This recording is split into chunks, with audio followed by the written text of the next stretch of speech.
Basta naman kaya mga kabayan, ay naririnig na naman si Sir Boyet at magpapakita na naman sa inyo ng masarap na luto ngayon. Ayun ha mga kabayan, ay aribagahe yung aking niluto nung aking dadalhin sa Pampanga doon sa pagbisita namin sa kapatid namin si Tame. Yan ho, ako'y nagluto niyang anong iyan, humbang ulo ng baboy. Nako, ay nag-request ano daw ang gusto.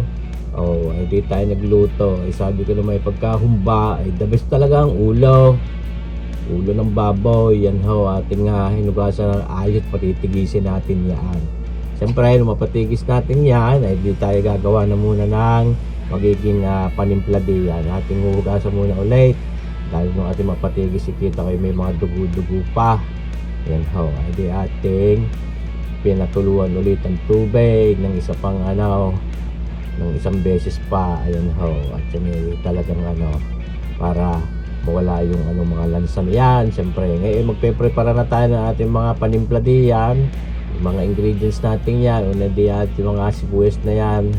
Yan ho, yung sibuyas na pulang iyan ang ating ginamit. Saka meron din tayo isang ulo ng bawang, may laurel leaves na yan o bay leaves. Yan ho, mayroong tayong tahure. Yan, ngayon ating ilalagay na rin yung mga pamintang buo-buong iyan, whole peppercorn din sa kasirulang iyan, pati itong mga dahon ng laurel or bay leaves mga kabayan. Hindi po pwedeng wala yan sa humba. At yun, sapat na yung isang ulo ng bawang na yun at yung 4 na sibuyas. Hindi na para gayatin dahil malulugas din naman yan bago lumambot yung ating karne ng ulo ng baboy. Ito ating dinudurog-durog lang yung tahurin natin. Maglalagay muna tayo doon ng 3 piraso. Ayan, mga 1 tasang asukal muna. Yan ho, pero masarap din naman sa totoo lang dyan sa humba, manamis-namis. Kaya hindi siguradong dadagdagan pa rin natin mamaya. Mga kalahating tasang toyo mga kabayan, at mga 1/8 cup na oyster sauce. Yan ho, yan ho. Tapos meron din tayong durog-durog na pamintang yan, bukod yung full peppercorn, bukod yung durog. Ayan. So, na yun naman. Ngayon, siyempre, ating lalagay na diyan itong ating karne o pinakaulo ng ng baboy na iyan mga kabayan. Talagang simple-simple din lang ito sistema natin paghuhumbang ito ngayon. Wala tayong ginawang mga pagsasangkot siya. Ayan ho, kaya talagang raw na raw ang lasa ng ating mga ingredients o mga panimplang ginamit. Halo-haloin lang natin diyan sa ating kasirulang iyan bago mapasalang.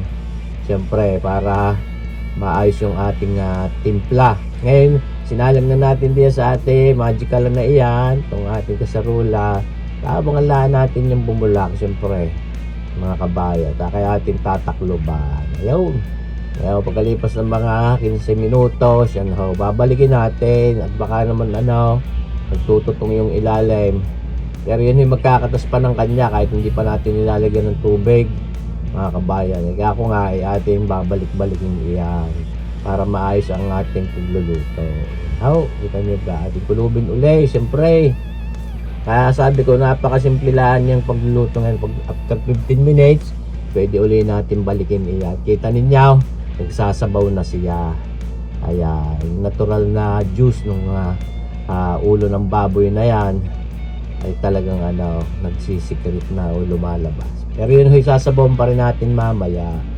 Ayan, sabi ko nga sa inyo, itong mga panimplang ito inilalagay natin na maaga para habang nalambot yung karne o yung ulo ng baboy na yan ay nanunuot yung lasa. Naglagay tayo ng suka. Sa inyo mapapanood na yan, mga 6 na kutsarang red cane vinegar ang ating inilalagay na yan mga kabayan. Ito na nag-aayaya na agad na sarap mga kabayan. Pinabibilis lang natin video na makutuan yung ating sukang iyon. Saka natin hinalo. Sabi ng lula huwag haluin agad pagkalalagay lang suka at maglalasang hilaw daw ang suka. Ay tabi sa ko wala namang masama tayo maniwala. Ayan pagkalipas ng 15 minutes pang ating lalagyan itong ating pinakapandiin ng pampasarap.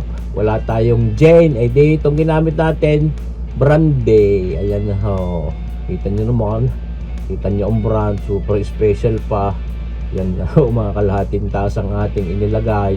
Ay sauce, ayos na ayos. Ang sarap niyan mga kabay. Pampatibay din iyaw kontra panis yung ating nilagay na brandy. Pero kung meron din yung gin, pwedeng yun din ang gamitin. Katulad ng aking ginagamit lagi. Ngayon, ating nilalagyan na ng tubig na mainit. Yan ho, pinakasabaw natin.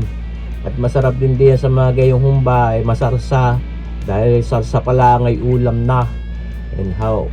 Basta patuloy lang natin hinahalo-halo at binabalik-balik para pantay ang ating pagkakaluto diyan sa ulo ng baboy. At ito, para mas maganda tumingkad ang kulay, lalagay tayo niyang black caramel sauce na yan mga kabayan, mga 3 kutsara lang muna.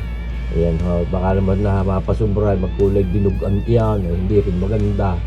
Pero ako nga yung black caramel na yun ang purpose ay talagang pampaganda lang ng kulay, pampatingkad para mas enticing ang kulay ng ating humbang iyan. Wala ho yung lasa, wala ding amoy.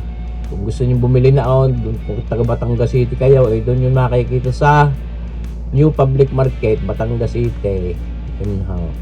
Kaya makalipas ulit yung mga 15 minutos sa ating binuksan uli at binabalik-balik. At kako nga yan ho nadidyan sa stainless steel pot.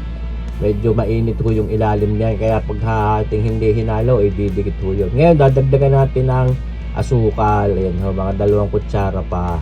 At tinimusang ko hinahanap pa ng aking dila ang tamis.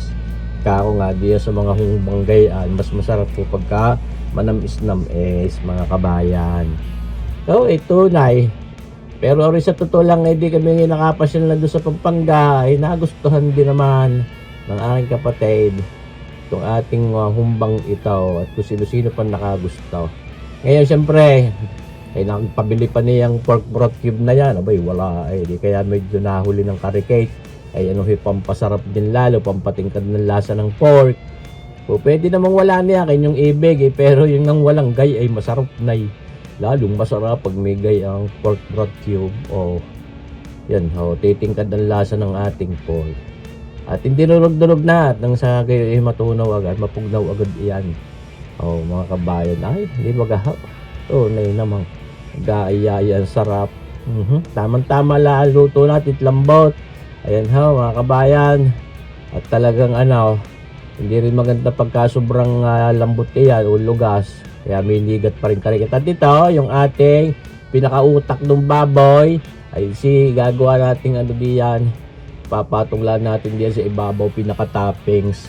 Ayan at para yung una makakasumpong niyan kung mahilig lumantak na yung utak ay di lantak ako hindi mahilig lumantak na yung gayang utak. Kayo baga mahilig kayong kumain ng utak? Ako hindi, ako inaalibadbaran na tabi sa kawan.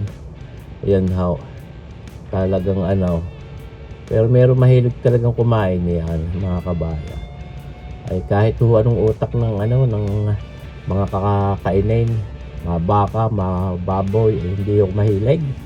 Yan mga kabayan, malapit na sa katotohanan niya, papatay na natin ang apoy na yan at may carry over cooking pa yan baka naman ma-overcook yan at masyadong malugas ang ating karne. Tamang-tama na ho yan. Sana naibigan nyo rin ating video nga rin mga kabayan. Sana abangan nyo pa rin palagi ang ating mga susunod pang videos. Mabuhay tayong lahat. God bless!